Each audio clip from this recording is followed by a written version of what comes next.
Então, bom dia a todos, bom dia a todas. Eu sei muito bem, entendo muito bem, né, a carência que todos nós temos em tempos de pandemia, né, e nos encontrar pessoalmente.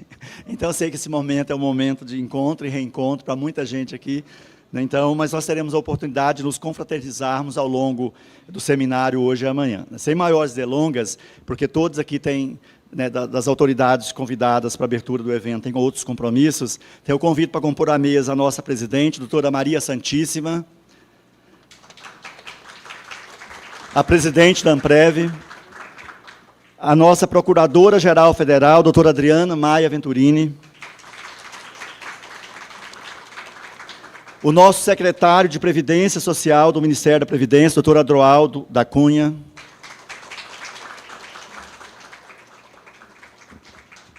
e registrar aqui que o doutor Vigílio comporia a mesa, mas não o vejo aqui, tá bom? E podem tomar assento, e eu já passo de plano a palavra para a doutora Adriana, porque ela tem outro compromisso, ela falará primeiro.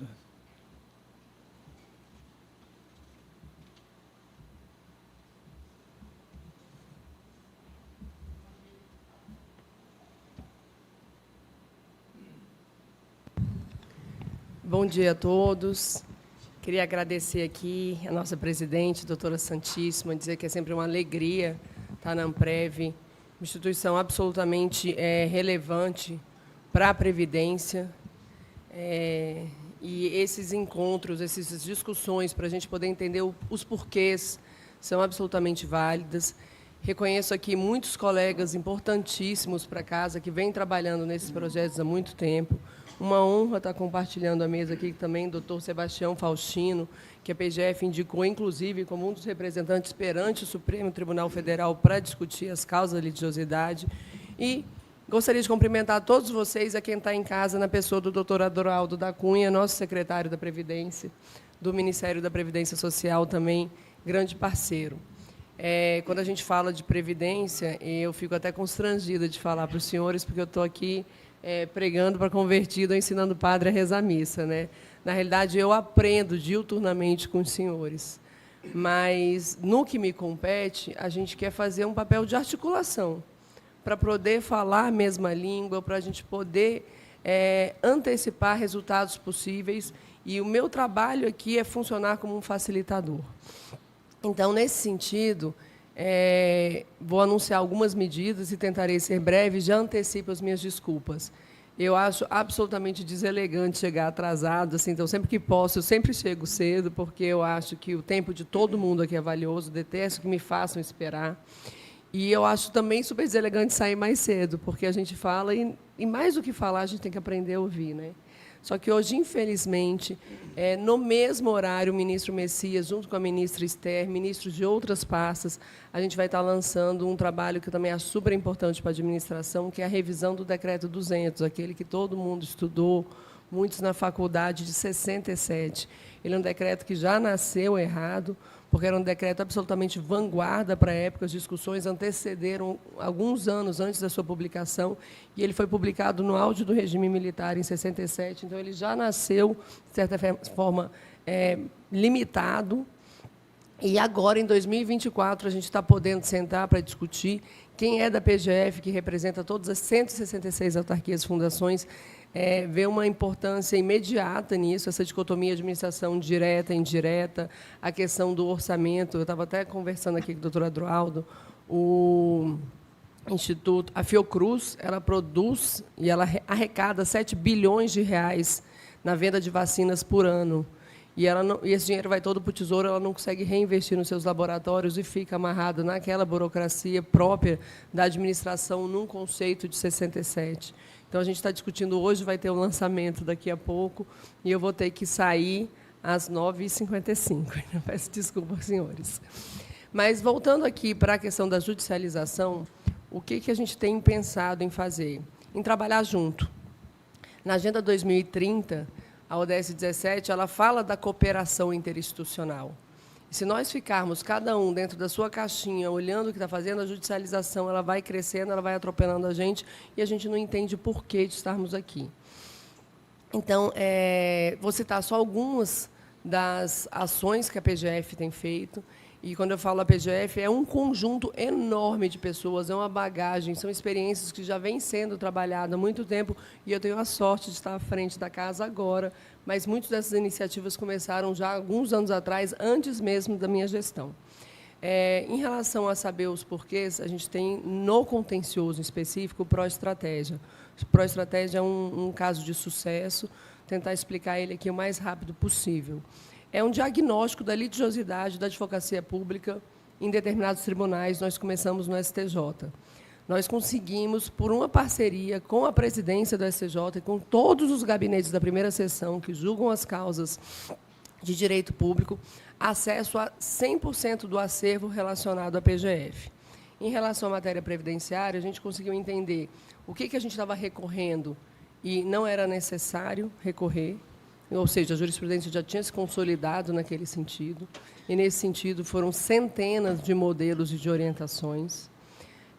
Nós desistimos de mais de 4.300 processos que existiam lá e que eram fadados ao insucesso, e nós deixamos de recorrer em 639 mil processos.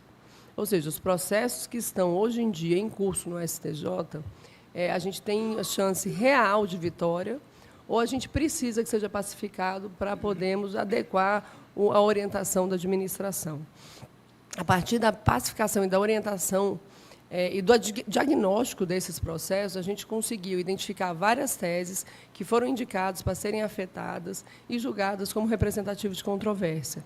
E todos aqueles processos relacionados a essa tese, eles já estão marcados. Então, assim que o processo é julgado, a gente já consegue, em bloco, de, às vezes, milhares de processos, ou desistir da orientação, ou garantir a sua vitória processual.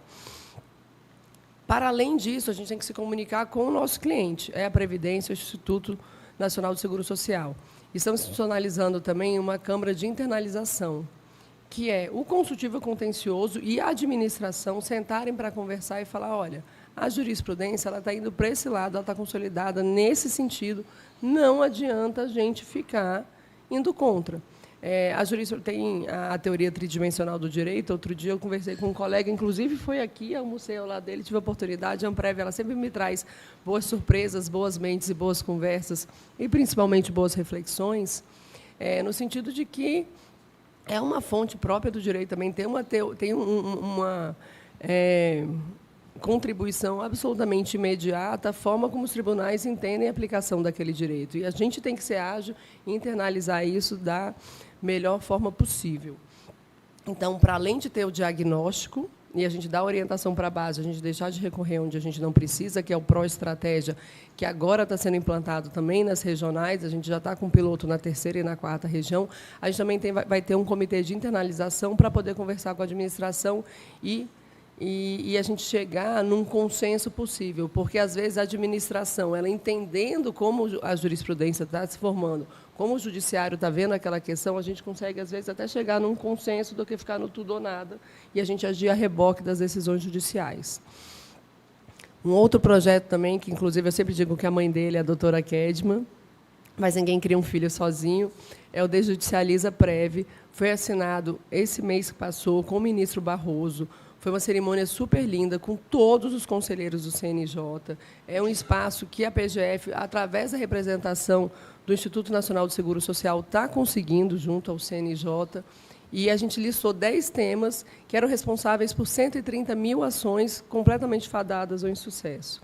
E aqui é uma junção de esforços. A PGF também ela não tem braço nem pessoal para poder ficar olhando caso a caso cada vez que chega.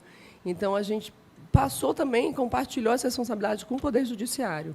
Os juízes de primeira instância, os tribunais receberam as listas dessas teses e, a partir do ACT que a gente assinou, eles já podem extinguir os processos e darem os encaminhamentos necessários. É uma forma do Judiciário fazer o que a gente fez no Proestratégia. É o Proestratégia do Judiciário, feito em parceria com a gente. Eles podem identificar aquelas teses e eles mesmos extinguirem os processos. Um xodó aqui que a gente tem também, que eu acho que vai colocar o Estado brasileiro, o governo, em um outro patamar, é o Pacifica. Pacifica é um anagrama do Programa de Autocomposição Imediata e Final de Conflitos Administrativos. O que é isso? A Lei 13.140, ela colocou a administração em outro patamar, a AGU em especial. A AGU é o único órgão da administração pública federal que ela pode reconhecer direitos e fazer composição extrajudicial. O que o Pacifica é? Nós vamos identificar algumas teses, algumas ações que a gente tem tendência a perder, ou que a gente está perdendo. Por exemplo, a quarta região. Quem é da quarta aqui? A quarta região é um mundo fértil de novas teses, que depois elas espalham para o Brasil e que traz um prejuízo enorme para a Previdência. Às vezes, a gente consegue gerenciar essas teses na própria quarta região, fazendo proposta de acordo, sem precisar ficar desenvolvendo até que ela chegue ao Supremo Tribunal Federal ou ao Superior Tribunal de Justiça.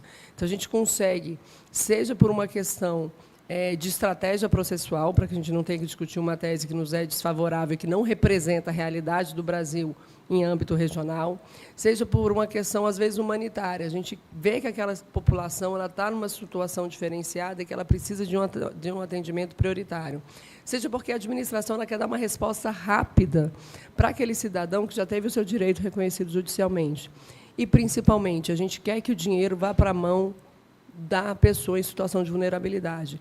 A gente que trabalha com previdenciário há muito tempo sabe que nesses mutirões existe toda uma indústria, existe uma advocacia predatória e que grande parte desse dinheiro que era para ir para a mão do segurado, ele acaba indo para os escritórios de advocacia, para os advogados. Eu fico arrasada quando a gente vai nos mutirões no interior do Norte, população absolutamente carente, e aí tem um mutirão, vai do acordo. Todos atrasados para o advogado, 30% para o advogado, por mais não sei quantos anos. A gente quer o dinheiro direto na conta do cidadão que tem direito a esse direito. Então, com o Pacifica, e 100% alinhado com o MPS e com o INSS, e aqui eu queria fazer meu agradecimento pessoal ao doutor Alessandro Stefanuto, que, até por ser um procurador federal, entende as sensibilidades da judicialização e da Procuradoria do INSS, aqui, em nome do doutor Fábio Lucas, que está representando a PFE hoje, e o doutor Sérgio. Essa parceria que a gente está construindo da PFE, fazendo a interlocução com a autarquia e a PGF, possibilitar que a gente possa, em casos específicos, reconhecer o direito antes mesmo que a pessoa vá para a justiça. Como é que isso vai funcionar? O segurado ele vai no meu INSS, quando for indeferido e tiver naquelas causas que nós mapeamos que a administração tem interesse em fazer o acordo ou o reconhecimento do direito, o próprio meu INSS vai direcionar para a Advocacia Geral da União e, numa plataforma absolutamente informatizada, a gente vai rodar os nossos robôs, vai verificar se é o caso da concessão daquele direito e a própria AGU, via PGF, vai determinar a implantação daquele benefício. Com isso, a gente vai evitar uma judicialização onde, de fato, a administração pode reconhecer ou fazer acordo. São vários os projetos, porque, realmente, assim, a equipe de previdenciário ali está muito entusiasmada. Não dá para vir aqui e não falar de dois assuntos, da vitória que a gente teve na revisão da vida toda. Eu estou doida para esse acórdão transitar logo em julgado, mas, realmente, nós conseguimos assim fazer uma advocacia de filme, dar um cavalo de pau, como os jornais noticiaram. E isso foi feito com muito trabalho, muita seriedade, também em parceria com o MPS. O MPS foi fundamental na documentação, na avaliação de cenários, nos dados. E esse trabalho, mais uma vez, conjunto, do INSS, da PFE e INSS, do pessoal do contencioso, e aqui eu quero agradecer a doutora Renata Periquito, nossa subprocuradora de contencioso, maior litigante do mundo, porque assim, o Brasil é um dos maiores litigantes do mundo, a PGF dentro do Brasil, e a AGU dentro do Brasil e a PGF dentro da AGU. Então, doutora Renata, queria agradecer aqui também esse trabalho. Assim, não vou começar a falar nomes, porque aí eu falo do Elvis, falo de um, falo de outro, acabo cometendo injustiças. Mas da revisão da vida toda e também da tragédia que a gente está vivendo em relação ao Rio Grande do Sul. E aí aqui eu estou dizendo que eu vivi um dos momentos mais bonitos enquanto Procuradora-Geral Federal. Na sexta-feira, quando a gente percebeu que a situação ia se agravar, sexta-feira da semana retrasada, e que nós, enquanto servidores públicos, poderíamos parar para pensar e buscar respostas, no fim de semana mesmo, no sábado, a gente se juntou e resolvemos atuar nas 3 grandes eixos da PGF. Um deles é da cobrança, a gente foi pioneiro em suspender a cobrança dos devedores durante o período de 90 dias. Cobrança, atos de protesto, execução, comunicação ao devedor. Imagina, uma pessoa está numa situação de calamidade e vem o Estado querendo lhe cobrar alguma coisa, isso não faz o menor sentido. E nós fizemos um ato já no sábado da semana retrasada nesse sentido e abrimos um caminho para vários outros órgãos, a Fazenda, que tem um impacto muito maior, os estados, irem nesse sentido. Uma outra ação que foi feita também da consultoria é, por óbvio, a gente fazer uma força-tarefa para que os processos de inexigibilidade de contratação ou dispensa fossem respondidos em até 24 horas e os demais casos em até 48 horas. E aqui o grande momento de felicidade. Nós mapeamos todos os processos previdenciários que tinham ali, que estavam aptos para poderem ir para audiências, serem ofertados acordos. São 26 mil processos. Apesar da CPU do TRF4 estar desligada, a gente conseguiu acesso a esses processos via CNJ, conseguimos conversar com os SAPES para também poder fazer uma espécie de... Não é reconstituição, porque eles não se perderam, eles estão suspensos. E nós fizemos um edital de convocação de voluntários. Até ontem, tínhamos 227 voluntários para trabalhar em regime de multirão nesses 26 mil processos. Isso é muito. É muito, muito. É mais de 10% da força de trabalho, uma força de trabalho que a gente sabe que é sobrecarregada. Que o previdenciário é o coração da PGF, é onde a gente está mais perto da política pública, onde a gente está do lado da população que mais precisa do Estado brasileiro e que é um volume absurdo de processos, sempre crescente, tanto que a gente está aqui hoje para discutir justamente essa prevenção e essa redução da litigiosidade previdenciária. E mesmo nesse contexto, que é um contexto difícil, que está fazendo a gente sentar aqui para a gente poder buscar soluções, as pessoas, 227 colegas, sem prejuízo da carga de trabalho, se disponibilizaram a trabalhar, provavelmente à noite, fim de semana, para poder dar uma resposta para essas pessoas. Isso é o Estado brasileiro, trabalhando para quem precisa. E eu fico muito feliz de estar à frente dessa organização. Doutora Santíssima, para mim é uma honra estar ao seu lado. A senhora é um exemplo de pessoa, de humanidade e, principalmente, de servidora pública. Muito obrigada pelos convites, me convide sempre. E, mais uma vez, mil desculpas por não poder ficar aqui. Muito obrigada.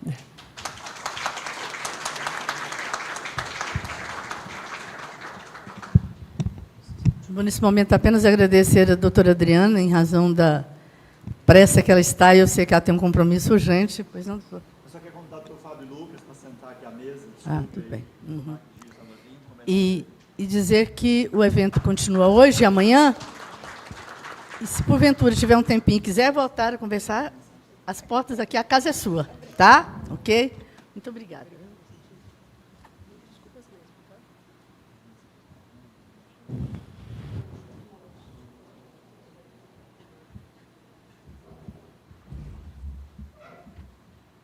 Obrigado, doutora Adriana. Muito obrigado.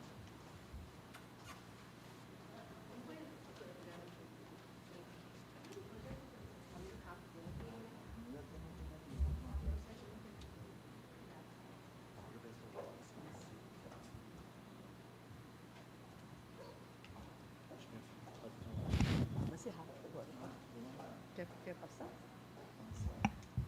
Bem, então, eu vou passar a palavra à nossa presidente da Amprev, doutora Maria Santíssima. Ela está com a palavra agora. Bom dia a todos. Eu cumprimento a mesa, excepcionalmente na pessoa de um dos nossos coordenadores do Centro de Estudos, doutor Fábio Lucas. E agradeço imensamente a presença do doutor Adroaldo aqui, dizer que é muita honra tê-lo conosco e que essa sua vinda hoje se repita sempre, que a sua presença aqui para a gente nos eleva muito. Tá? Já vem de algum tempo e venha mais vezes estar conosco. Muito obrigada pelo apoio aí para o evento. Eu vou fazer um agradecimento especial ao coordenador-geral do Centro de Estudos por essa realização, a toda a equipe do Centro de Estudos, dizer que a reabertura do Centro de Estudos Jurídicos da Amprev é um avanço para nós, porque a gente acredita que seja através dele que nós vamos divulgar com toda a ênfase, com toda a importância, o advogado público, o procurador federal. Na Procuradoria Federal, nós temos pérolas das mais altas qualidades. Isso é muito importante quando a gente se depara com a realização de um evento dessa natureza. Eu acompanhei para e passo desde a idealização, desde a preparação e tudo. E tenho muito para agradecer à equipe do Centro de Estudos, que vem saindo de forma magnífica. E agradecer a presença de todos vocês aqui. Serei rápida, porque eu sei que o evento é mais importante do que a minha fala.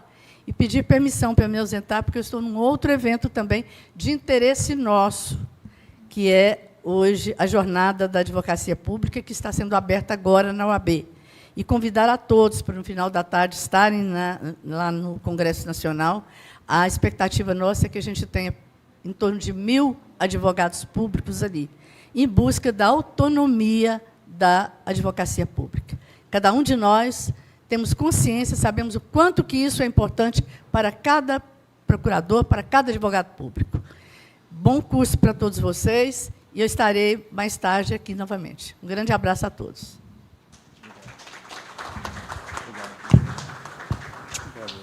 Vou passar a palavra agora para o nosso secretário, doutor Adroaldo. Está com a palavra. Bom, vou pedir licença para falar em pé. Bom, prazer estar aqui com os senhores hoje. Agradeço o convite da Amprev. E, depois de ouvir a doutora Adriana, me vem à mente uma convicção construída ao longo do meu tempo de calouro na Previdência, que são esses 1 ano e 3 meses à frente da Secretaria. E eu começaria dizendo, e é uma espécie de meia-culpa do Estado, que a melhor forma de se evitar a judicialização é, antes de tudo, qualificar os serviços públicos. E essa é uma missão nossa na Previdência. Quando eu cheguei, em janeiro do ano passado, ao Ministério da Previdência, eu era um enorme entusiasta da desjudicialização. Não vou dizer que mudei de ideia, mas eu aprendi, ao longo desse tempo, as dificuldades, os desafios envolvidos nesse tema. E me dei conta que, nos últimos anos, a judicialização ela foi muito agravada pela ineficiência do Estado em cumprir com as suas obrigações. No caso da Previdência Social, isso é mais do que evidente. Porque se no passado, durante muito tempo, a judicialização se deu por conta das divergências de entendimento, de interpretação, e eu poderia dizer que eu gostaria de ficar aqui a manhã inteira falando sobre isso, mas ela se agravou, sobretudo, pela incapacidade do Estado de prover os direitos de quem os tem em tempo oportuno. E esse se tornou um problema monumental nos últimos anos. A Previdência Social vive os seus dilemas, né? As suas filas, que, quando nós chegamos em janeiro do ano passado, vivia o seu pior momento. E isso é inegável do ponto de vista de números, né? O INSS, com suas demandas de processos administrativos acumuladas, a perícia médica, que em 19 foi retirada do INSS e que está lá na minha secretaria, todos eles com passivos gigantescos. E uma parte significativa da judicialização, nesse período, se deve ainda ao fato de nós não cumprirmos com a nossa obrigação no tempo adequado. Os senhores têm esses números, mas boa parte hoje da judicialização no Nordeste, por exemplo, se deveu ao fato de que nós deixamos as pessoas na fila por meses, por longos meses, aguardando pela análise, pelo reconhecimento ou indeferimento do direito. Nesse período, foi possível adotar, com o apoio e com as decisões tomadas pelo governo do presidente Lula, tomar algumas medidas que vêm progressivamente mudando esse quadro. Nós tínhamos, e eu vou falar, porque vale para o INSS, porque do ponto de vista de percentuais, os números são parecidos. Mas eu vou me ater à minha área lá da perícia médica. Eu encontrei uma ambiência lá de pessoas que aguardavam, como no Nordeste brasileiro, por aproximadamente 300 dias para ter uma perícia de BI ou de BPC. É verdade que essa realidade mudou muito ao longo do ano, e eu não estou aqui para fazer marketing da gestão, para explicar o que foi implementado, porque os senhores sabem muito bem quais medidas foram importantes e fundamentais para essa mudança. Mas o Nordeste brasileiro, que tinha um tempo de espera de quase 300 dias, hoje o tempo está na casa dos 80, é muito tempo ainda, mas a realidade mudou. Eu lembro que, quando assumi a nossa estrutura de perícia médica no Rio e em Porto Alegre, dizia que os números eram os piores da história nesses estados, Rio de Janeiro e Rio Grande do Sul. As pessoas estavam aguardando por 40 dias para ter o seu requerimento, a sua perícia médica realizada, e esse tempo de espera hoje caiu para menos de uma semana. Então, como gestor, o principal esforço feito pela Previdência ao longo de um ano, eu falo o esforço do ministro Lupe, a dedicação do presidente Stefanuto tem sido de garantir que as pessoas tenham a sua análise dos direitos feitas em tempo razoável. E eu creio que estamos num bom caminho nesse sentido. Tempo médio de espera no Brasil, que estava na casa dos 80 dias, média, né? Eu odeio média. Média é aquela história que ela serve para tudo, menos para mostrar a verdade, né? Porque, na média, ninguém passa fome no Brasil. Mas a média no Brasil era de 84 dias de espera e hoje nós estamos com 39. Então, do ponto de vista de números, a gente poderia estar feliz ou satisfeitos. Mas a verdade é que a gente ainda tem uma parcela gigantesca da população brasileira que é vulnerável, né?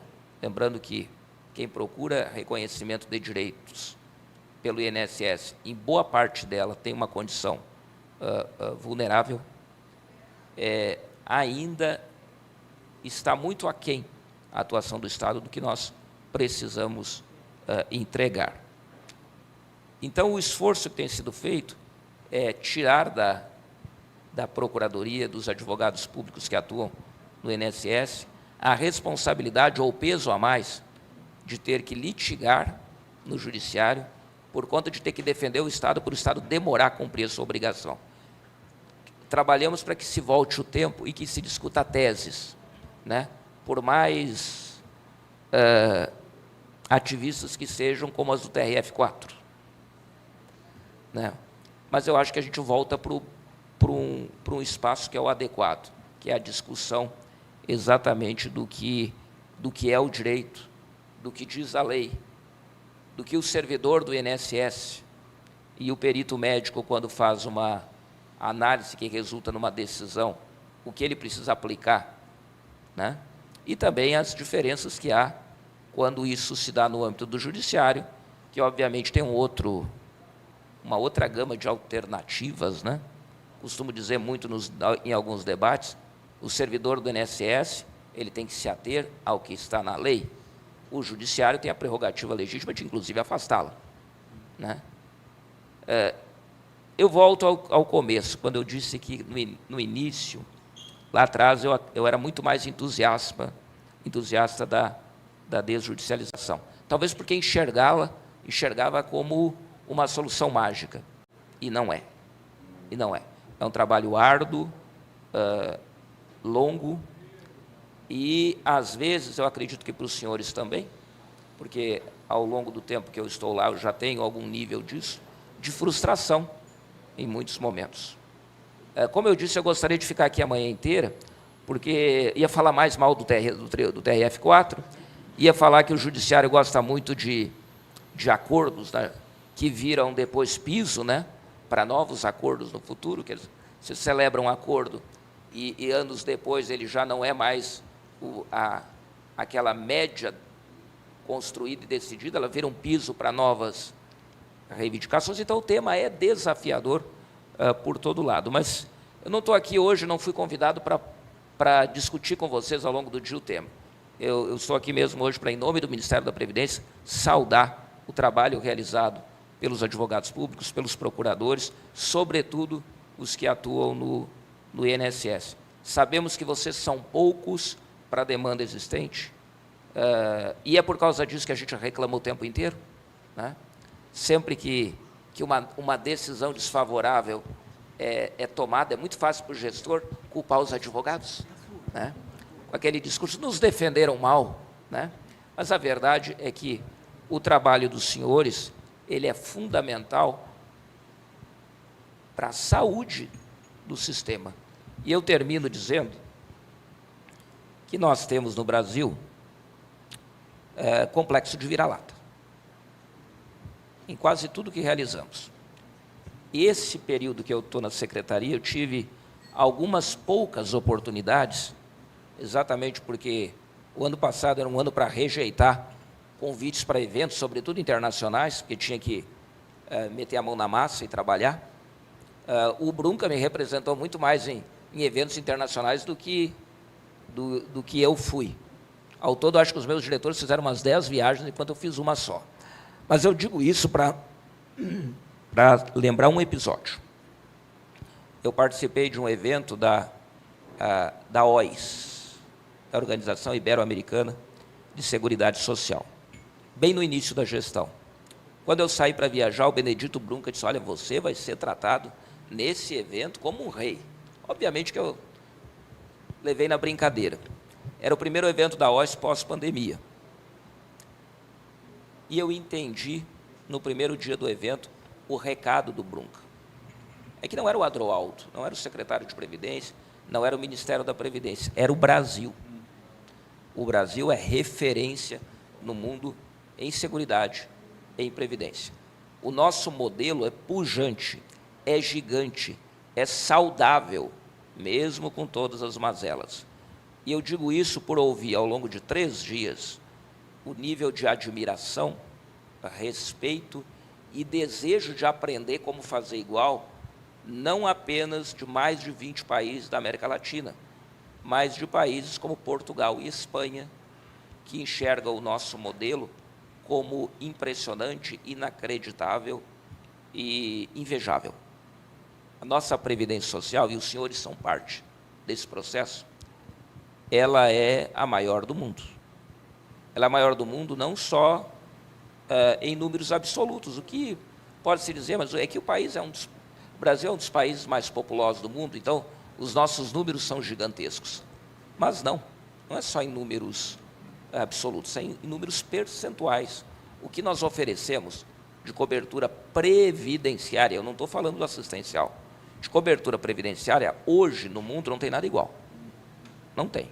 Me apontem um país que ofereça uma cobertura previdenciária nos patamares, e eu estou falando de percentuais, que o Brasil oferece, e com o nível de cobertura que oferece. Não há que se citar como exemplo os estados de bem-estar social da Europa, mesmo nos seus momentos mais pujantes, né, até o final dos anos 80, porque ali era também um modelo que misturava muito o que a gente tem hoje com o assistencial. Bom, se jogar o assistencial para dentro do nosso modelo, aí realmente não há o que se comparar. Eu digo isso encerrando para dizer que o nosso modelo não é perfeito, o nosso modelo tem problemas, nós vivemos e viveremos a fase mais desafiadora. O IPEA divulgou um estudo essa semana que, se formos ler, é de assustar. Nós, em 2060, teremos mais pessoas aposentadas no Brasil do que no mercado de trabalho. Quer dizer, o bônus demográfico foi para trás. Meus cabelos brancos não são tintura, não. Eu tenho mais de 50 anos e, na minha adolescência, o Brasil era chamado o país dos jovens. Não é mais. E, dentro de pouquíssimos anos, ele será um país de velhos, como é o Japão e outros. Está nas nossas mãos, gestores, está nas mãos de vocês, advogados públicos, trabalharem pela saúde do sistema. E trabalhar pela saúde do sistema significa também construir entendimentos com o Poder Judiciário, mas significa também resistir. Significa resistir. Significa travar o bom combate para defender o modelo. Então, quando eu disse no início que hoje eu sou mais cético do que era em relação à judicialização, é que nós não podemos perder esse foco. Acordar com o Poder Judiciário é importante naquelas teses que já estão surradas, nas jurisprudências já consolidadas, mas a resistência é fundamental. Tá bom? Obrigado pela atenção de vocês e bom evento a todos.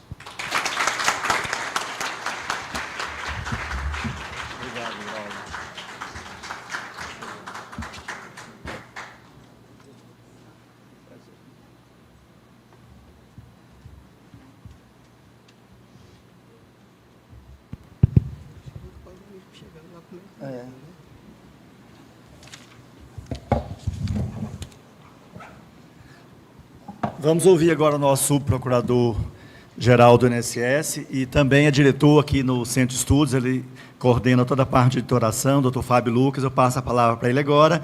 E agora nós já entramos nas nossas, além da fala dele inicial, da nossa metodologia de trabalho, tá bom? Bom dia a todos. Um imenso orgulho estar aqui na Amprev,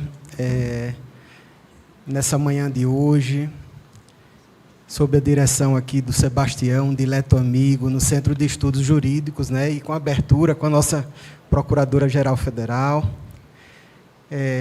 Vejo diletos amigos aqui, né, e antes da gente falar um pouco desse evento, né, falar um pouco do nosso trabalho, o Centro de Estudo foi reativado, né, e a gente tem feito seminários aí, debatendo mediação, debatendo a desjudicialização, debatendo as novas tecnologias, né? O Elvis palestrou ano passado, acho no Rio, não foi, Elvis, com Adler, sobre a inteligência artificial no mundo jurídico. Então, são diversas iniciativas. Eu estou como coordenador de comunicação e editoração, estou à frente da revista de Seguridade Social, que foi colocada no ar essa semana passada, eu acho, né? Está com o sistema OJS, que é o melhor que há no mundo, em termos de revistas acadêmicas. Estejam convidados a mandarem artigos, né? Em breve a gente está pedindo o ISSN, que é o CPF de qualquer periódico científico, né? E esperamos na próxima avaliação da CAPES que a gente receba uma nota pelo menos B1 aí, que é uma coisa que atrai os escritores no mundo acadêmico, né? A maioria dos professores precisa atingir uma pontuação, então eles sempre perguntam qual é a avaliação da CAPES, da revista, a gente espera. Não tem porque não foi avaliada ainda, né? Essa avaliação é pós-revista. E nesse workshop de hoje, fico muito feliz com a fala da Procuradora-Geral Federal, né? Inclusive da revisão do Decreto 200, né? Que é um decreto no qual nós, da administração pública, muitas vezes nos pautamos, mas que é um decreto que foi estabelecido num período ditatorial, né? Então, a administração pública do passado, desse período aí, década de 60, ainda era uma administração muito do modelo weberiano, do modelo burocrático, que isso evoluiu, né? Houve uma tentativa de aplicar o modelo gerencial na década de 90, com o MARE, não prosperou, né? Mas o modelo atual de governança na administração envolve discussões que estão superadas naquele modelo do Decreto-Lei 200. Por exemplo, a consensualidade, né? Nós nunca imaginávamos que trabalharíamos em mediação e conciliação no âmbito tributário, né? Muitos daqui pegaram, como eu peguei, a dívida ativa no INSS, né? E a gente fazia cobrança, e era inimaginável no contencioso fiscal a gente trabalhar com a perspectiva de conciliar em direito tributário. Até nessa área, hoje é possível. Então, a gente necessita de uma revisão, realmente. O papel da AGU com a mediação, né, eu acho que vai dar um patamar como função essencial à justiça que a gente nunca teve, principalmente com a Lei 13.140, já citada pela doutora Adriana, né? E a gente que está na PFNSS tem trabalhado conjuntamente com a PGF na tentativa de realmente colocar em prática o que a legislação já colocou, desde a 9469 de 97, onde já previa poderes de mediação para a AGU, né? Mas aquilo ficou muito no exercício do TAC naquela época, que também é um instrumento importante, mas com a Lei 13.140, 140. E a própria lei da carreira da gente, a 13.327, né, ela coloca entre atribuições e obrigações nossas lá promover a mediação e a conciliação. Né? Então, quando você vai para 13.140, diversos artigos atribuem à AGU o papel de mediação, né? Que se criem nas PFEs ou nas PFs, junto às autarquias, câmaras de mediação e conciliação para o mercado regulado. Na Previc, a gente fundou isso antes, também por uma lei. As pessoas perguntam assim, mas vocês estão fazendo conciliação, mas sempre tem uma base legal. Então, na Lei 12.154, que é a lei que criou a Previc, está lá dizendo que a Previc criará uma Câmara de Mediação, Conciliação e Arbitragem, no termo da Lei de Arbitragem. Quer dizer, então, foi a primeira Câmara que fazia mediação e fazia arbitragem também. Né? A AGU participa também de diversas arbitragens no ambiente das agências reguladoras, mas não como Câmara, mas como assessoramento ao órgão numa arbitragem. Então, assim, eu acho que o papel que a AGU ganha, além do status constitucional, com essas leis colocadas em prática agora, com medidas como o Proestratégia, já citado aqui pela doutora Adriana, né, como o Projeto Pacifica, já anunciado pelo Advogado-Geral da União, né, e a gente lá na PFNSS, junto com o INSS, né, dentro dos limites que o secretário falou, porque sempre vai haver um dilema aqui entre a vontade de atender às expectativas sociais e as limitações e escassez de recursos. Né? Agora, com a crise do Rio Grande do Sul, está havendo um esforço muito grande para ajudar o Rio Grande do Sul, mas, mesmo lá, a gente sabe que existe uma limitação fiscal, uma limitação financeira. Né? Por mais até que você crie o orçamento, às vezes você tem aquela limitação do financeiro, porque há uma escassez de recursos. Né? Outro dilema que existe também é a vontade de se atender às expectativas sociais, aí eu entendo a fala do secretário Adroaldo, né? E qual é o planejamento da política pública? Porque, quando se orçou e se planejou aquela política pública, o orçamento planejado para aquilo prevê o que a lei estipula de concessão de benefícios. Né? E, quando uma jurisprudência altera o que a política pública está pautando pelo legislador, ou seja, pelo povo no parlamento, a gente pode incidir num problema, vai aplicar recursos decorrentes daquela jurisprudência, mas esses recursos sairão dos recursos que foram destinados àquela política pública. Entretanto, e aí é uma ponderação minha, a gente faz a mediação e a conciliação muito pautada em teses, né? Mas eu acho que, quando a gente parte para uma mediação, a gente tem aquele foco muito mais voltado ao demandante, né? Ao contribuinte, ao segurado que teve um benefício indeferido e que, em vez de passar 20 anos num litígio judicial, através de um acordo, às vezes em 6 meses, tem o seu problema resolvido. Então, era essa mensagem que o Sejud, como membro do Sejud, eu queria deixar. Mais uma vez, agradecer ao Sebastião a oportunidade de estar trabalhando com ele, né, participando na organização. Ele sempre uma habilidade enorme de criar um evento, de pensar nas palestras, convidar os palestrantes, e eu estou junto com ele, tem sido um aprendizado para mim, tenho falado isso para ele. Mais uma vez, agradecer a presença de todos aqui, que tem um dia muito proveitoso, de intercâmbio entre a AGU, INSS, PFE, INSS, a AGU também, nesse ambiente aqui fraterno, que é da Amprev e do Sejud. Muito obrigado. Viu?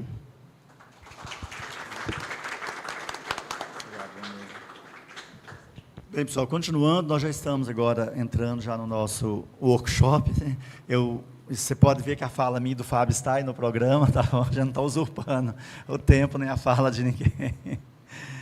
Bem, qual que é a ideia e a lógica do trabalho nesses dias, né, hoje e amanhã, no caso? Né? A ideia nossa aqui é seguir uma lógica piramidal kelsciana mediada. Né? Qual que seria essa lógica? Né? É estudar uma relação de causas e efeito. Né? Então, a nossa ideia, quando nós convidamos o Dr. Rodrigo, que é um especialista na área, né, de benefício, para estudar causas, ou algumas das causas, a gente sabe que não é a única, mas é uma das causas, né, que é o indeferimento que gera judicialização. Mas todo indeferimento é indevido? Óbvio que não. Né? Tem indeferimentos que são devidos e tem aqueles indeferimentos indevidos que são judicializados. E o problema hoje é que os indeferimentos devidos também estão sendo judicializados. E o pior ainda, nós temos chamado indeferimentos forçados, que se criam, né, uma série de pedidos, eles são indeferidos e judicializados. Então, isso vai avolumando. Isso tem outras várias causas possíveis e soluções possíveis. Uma delas é essa que eu estou lá num grupo de trabalho no STF, que é coordenado pelo ministro Barroso, que é um grupo de litigância contra o poder público. Neste grupo estamos a Advocacia Pública Federal, nós da AGU, estão as advocacias dos estados e dos municípios. É um grupo grande que é coordenado pessoalmente pelo ministro Barroso e pela doutora Patrícia Perrone, que é a secretária de Altos Estudos do STF.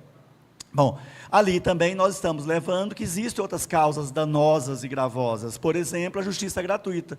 Hoje todo mundo pode requerer no JEF o que ele quer, e pede o que ele quer, e pede da forma que quer, e repete, pede de novo. Eu estou usando alguma mineireza aqui, tá bom? Então vocês não estranham, não, tá bom? Fica fazendo pedidos absurdos, por quê? Porque você se pediu, perdeu, você não tem consequência nenhuma. Então, podemos pensar no modelo adotado na justiça trabalhista, de repente é uma das opções. Rever a justiça gratuita, e limitá-la a quem de fato precisa da justiça gratuita, enfim. Essas causas também estão sendo pensadas lá. Mas o que nós, da nossa parte, podemos pensar? E é esse o objeto deste seminário, assim como de outros que nós começamos fazendo no ano passado. Fizemos ano passado em São Paulo, fizemos um no Rio, fizemos um aqui em Brasília, e neste ano fizemos o primeiro em Recife, e este é o segundo aqui nesse formato. Bem, esse aqui nós aprofundamos um pouco mais, porque a nossa ideia aqui foi chamar, além dos procuradores que atuam na área e com a matéria previdenciária, chamar o pessoal, os colegas da Previdência Social, do benefício, os colegas do CRPS, tá bom? Então, a próxima palestra que nós teremos é o panorama sobre os indeferimentos dos pedidos de benefícios previdenciários, que será feita pelo Dr. Rodrigo e tendo o Dr. Elvis como debatedor dessa palestra, tá bom? Então, assim, eu passarei a palavra para os dois, e só para vocês saberem, depois dessa palestra, que fará um panorama das causas do indeferimento, ou um panorama dos indeferimentos, nós teremos a próxima palestra, que é exatamente sobre a prevenção e redução de demandas previdenciárias, feita pela doutora Renata e pela doutora Kedma, tá bom? Depois nós teremos um intervalo para almoço, estou parecendo coisa de colegial aqui, né? E depois, gente, porque depois que, para nós, vai ser o foco central do nosso workshop, e é um workshop. Aí teremos as oficinas. Hoje nós teremos 2 oficinas temáticas. Elas serão paralelas. Uma oficina sobre benefícios por incapacidade, e a outra é a aposentadoria especial. Tá bom? Então, vocês, a doutora Kedma depois vai me ajudar como distribuir, porque nem todo mundo aqui atua numa dessas 2 áreas, mas vocês vão escolher por afinidade, ou para dizer, olha, eu posso contribuir com essa demanda aqui, com esse pedir, esses benefícios aqui, embora não é da área sua de atuação, mas você vai atuar para dar os seus pitacos, e normalmente o olhar de quem está de fora é menos viciado, às vezes, do que nós que já atuamos com aquilo há muito tempo, tá bom? Então, essa é a ideia da palestra de hoje, tá bom? Por que nós vamos encerrar às 16 horas, ou um pouco antes? Porque todos nós estamos convidados e convocados para irmos para o Congresso, tá bom? A doutora Luciana Hoffmann, que é a diretora nossa de assuntos parlamentares aqui da Amprev, ela esteve ontem falando aqui na reunião dos conselheiros que estão aqui, que a previsão é que sejam 1.000 advogados públicos lá, tá bom? Porque estão sendo mobilizados os procuradores municipais, os estaduais e toda a AGU, tá bom? Então, é importante. Por isso que a Fazenda está fazendo um evento paralelo hoje, de propósito, mandar o pessoal para lá. Nós, aqui da Amprev, da nossa parte também, o encontro da data não foi casual, foi proposital, e também a PRF1 e assim por diante, tá bom? Então, sem maiores delongas, eu convido agora o doutor Rodrigo e o doutor Elvis para conduzir o próximo painel.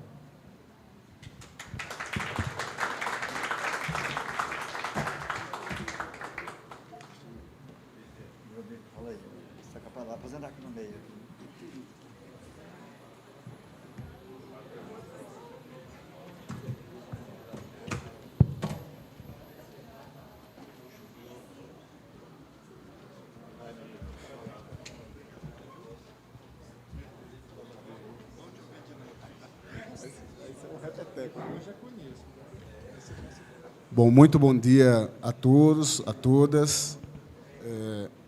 Como já foi falado, meu nome é Rodrigo Meirelles, eu respondo atualmente pela coordenação de gestão de benefícios da Superintendência do INSS no Nordeste,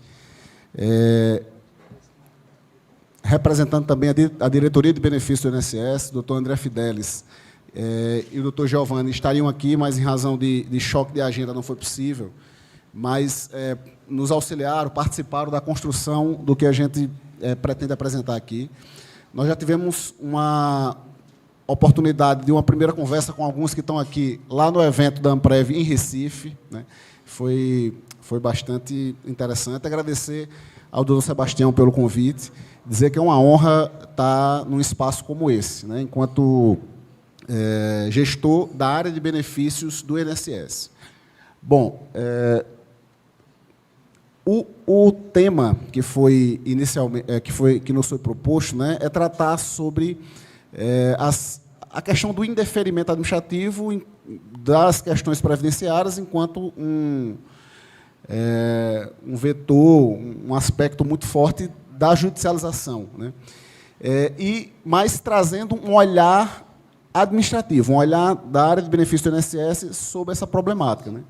E aí eu já inicio, né, como o doutor Sebastião colocou, dizendo que, do ponto de vista administrativo, a nossa preocupação é com eventuais erros, né, falhas no processo de análise, que levam a indeferimentos indevidos, né, que, né, são direcionados ao judiciário. A gente sabe que a demanda de requerimentos é muito grande, a gente tem um volume muito grande de requerimentos que os requisitos não estão preenchidos e que, nesse caso, o indeferimento é a saída que a gente tem. A apresentação aqui está dividida em 2 blocos, uma análise inicial sobre a questão da análise do servidor, né, a análise manual, digamos assim, análise feita por um servidor, e a gente também não tem como tratar sobre a temática do indeferimento administrativo sem abordar, sem trazer um pouco também o cenário em relação ao processamento automático, que é uma realidade no INSS hoje, responde por um grande volume das nossas análises, tem um percentual considerável de indeferimentos automáticos que geram judicialização, então a gente não tem como não inserir isso aqui na nossa pauta.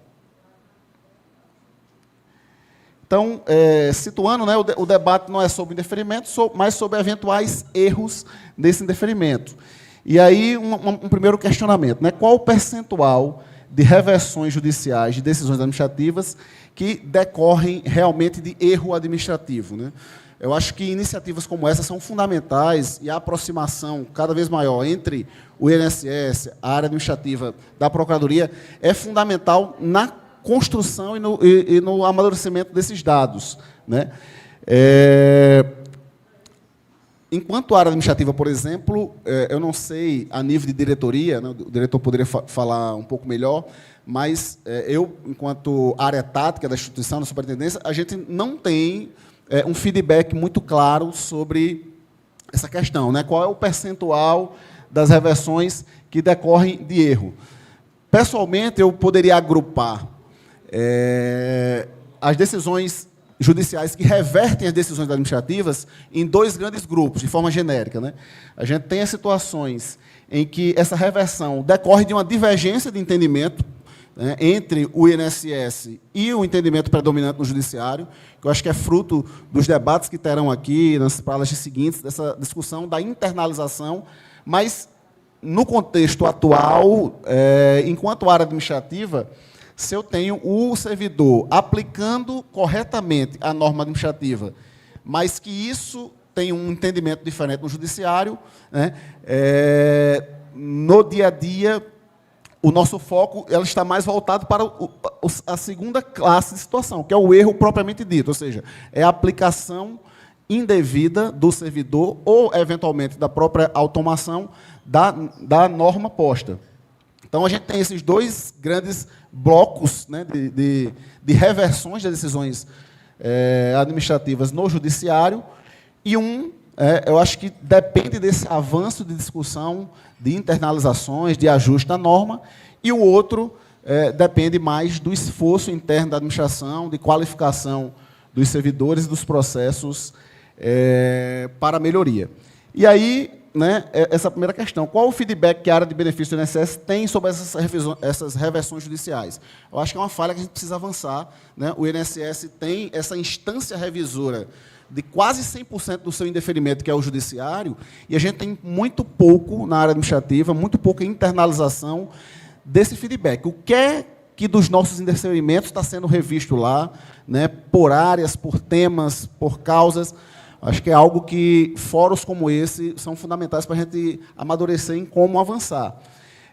E, assim, a gente não tem muito esse panorama geral, e se for aprofundar ainda mais e pegar tudo que é decidido no judiciário, que reverte a decisão do INSS, e poder separar quanto disso decorre de divergência de entendimento e quanto disso decorre de falha administrativa na aplicação da norma, aí é um aprofundamento ainda mais complexo, mas que é fundamental para a nossa tomada de decisão. Ou seja, o que é que a gente precisa melhorar? A gente precisa avançar muito mais em internalização ou a gente precisa avançar muito mais em qualificação do servidor, né?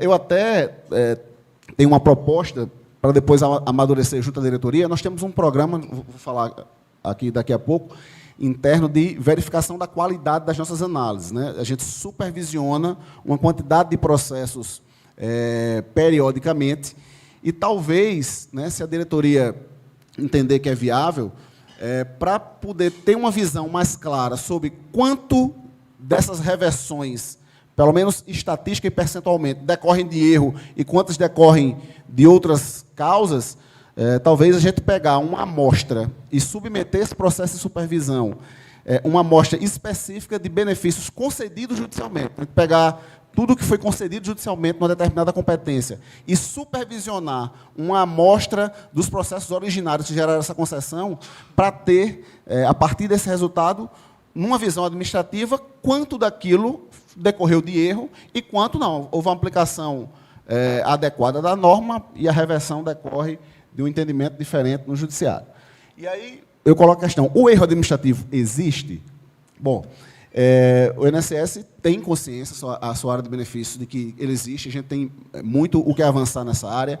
Essa foto aqui é um print do nosso painel, para trazer dados, um painel de monitoramento da qualidade das nossas análises.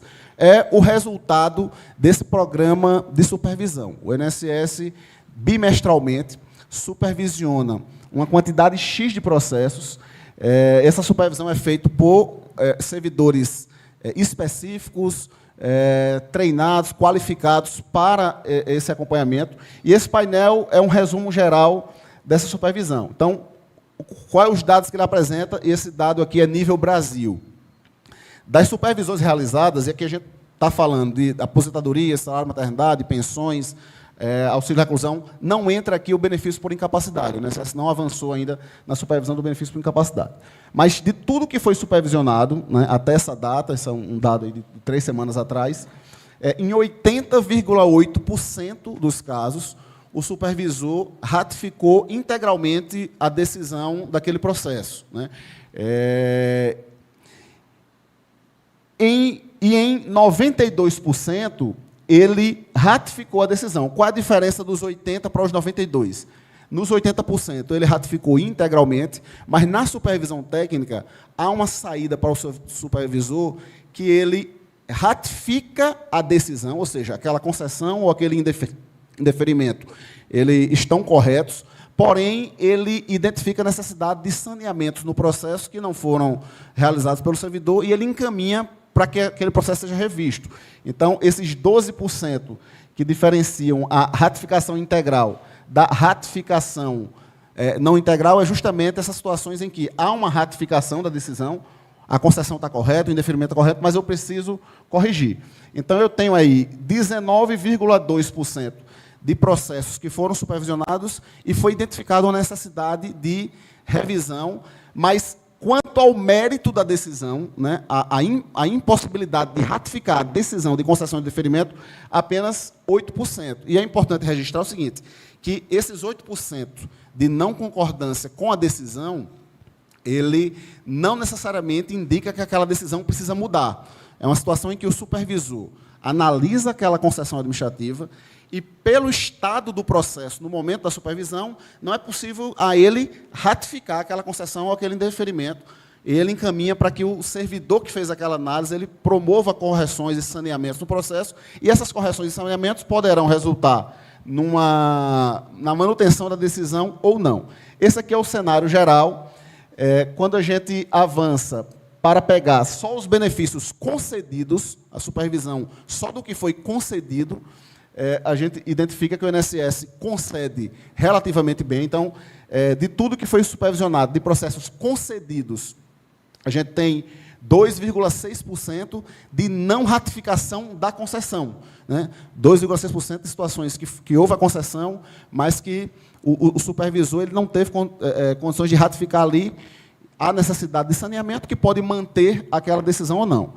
Porém, quando a gente avança para uma visão sobre o indeferimento, a gente percebe que o resultado muda consideravelmente. Ou seja, nós concedemos razoavelmente bem, mas temos um problema de qualidade muito mais acentuado nos indeferimentos, que é, né, pauta da nossa discussão. Então, no que é indeferido, por exemplo, a conformidade geral fica nessa casa de 77%, e a não ratificação da decisão final de indeferimento nessa casa aí dos 14,9%. Mais uma vez, a não ratificação não quer dizer que o indeferimento está errado, mas quer dizer que faltou oportunizar ali uma exigência, faltou realizar uma diligência, faltou realizar um acerto de cadastro que pode gerar uma mudança na decisão. Esse quadro aqui, ele traz, né, do painel da qualidade. Essas supervisões são feitas num painel que geram essas informações gerenciais. Então, quais são os pontos que são identificados por esses supervisores que indicam essa não ratificação da decisão? E a gente percebe claramente que nossos dois grandes gargalos são a instrução do processo administrativo previdenciário, né, e a análise rural, ainda como um ponto bem acentuado. Então, aparece aqui como falha, né? Consta de despacho conclusivo, devidamente motivado e fundamentado, o tempo de contribuição foi analisado corretamente, os acertos no CNIS foram realizados corretamente, os vínculos rurais foram incluídos corretamente no cadastro. São só para dar exemplo, né, do mapeamento que esse painel traz das causas, dos pontos de erros que os supervisores indicam. Esse painel ele pode ser filtrado por espécie de benefício, por região, e a gente, né, é um trabalho que se acentuou no